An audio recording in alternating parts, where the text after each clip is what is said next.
My name is Haruto Nakamura. I have always been curious about strange and scary things. Growing up in Japan, I liked visiting old, haunted places and hearing stories about ghosts and spirits. One day I went to a small cafe in Sapporo and met an old man who told me about a doll called the Okiku Doll. He said that the doll's hair grew back, no matter how many times it was cut.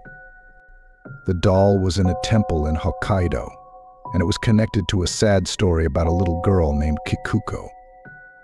The old man's story gave me chills, and I knew I had to see the doll for myself. The next morning I took a train to Hokkaido. The snow-covered hills passed by as I traveled, and by the time I reached the town of Manenji, it was dark. The streets were quiet. Manenji Temple was at the edge of the town, surrounded by old trees and statues. It looked old and sacred, and I felt both nervous and excited. When I entered the temple, the air felt heavy, and I could smell incense. I walked through the temple until I found a small room at the back. Inside was the Okiku Doll. It was in a glass case, and its face looked calm and peaceful. The doll was about 16 inches tall, wearing a beautiful kimono, but as I stared at the doll, I felt something strange, like it was watching me. The air felt colder, and I couldn't shake the feeling that something was wrong. "Are you here to see the doll?" A voice asked. I turned around and saw a monk. His face was old, and he looked wise. He looked at me as if he knew why I was there. "Yes," I said, still feeling uneasy. I heard the story about the hair growing, the spirit, everything. The monk nodded and stepped closer. "It's true. The doll has been here for many years. The strange things about it have never stopped. We've tried cutting the hair many times, but it always grows back." He told me the story of the Okiku Doll.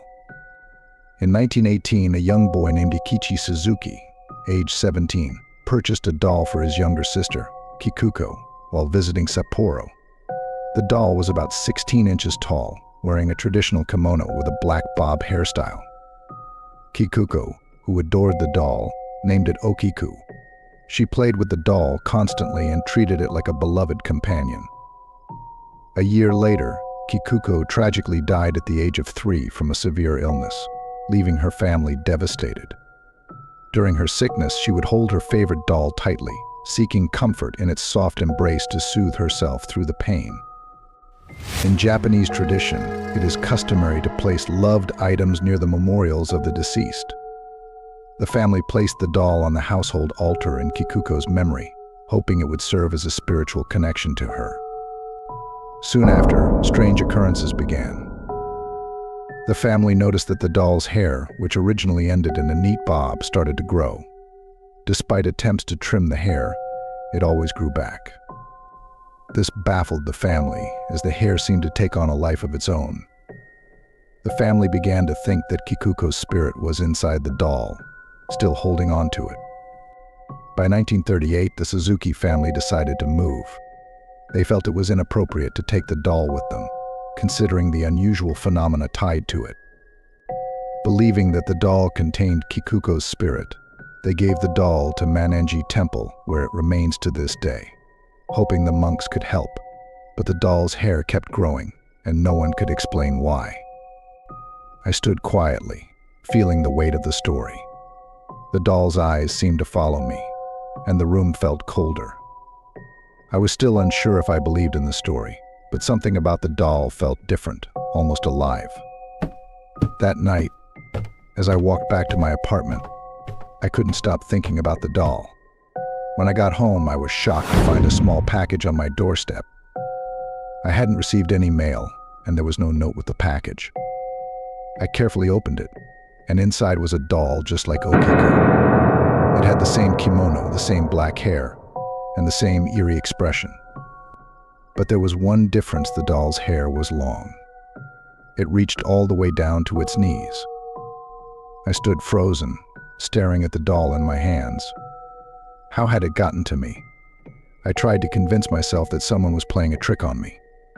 Perhaps a friend or a prankster had moved the doll as a joke. But in the middle of the night, I woke to find the Okiku doll standing in the hallway, its hair reaching the floor and its gaze fixed on me.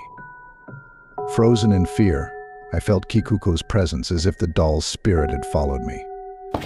I rushed to the bathroom, knowing the terrifying mystery was far from over. What do you think? Could the Okiku doll really be cursed? Let us know your thoughts in the comments below, and don't forget to hit that like button if you found this story chilling. Make sure to subscribe to never miss out on more spine-tingling stories like this one.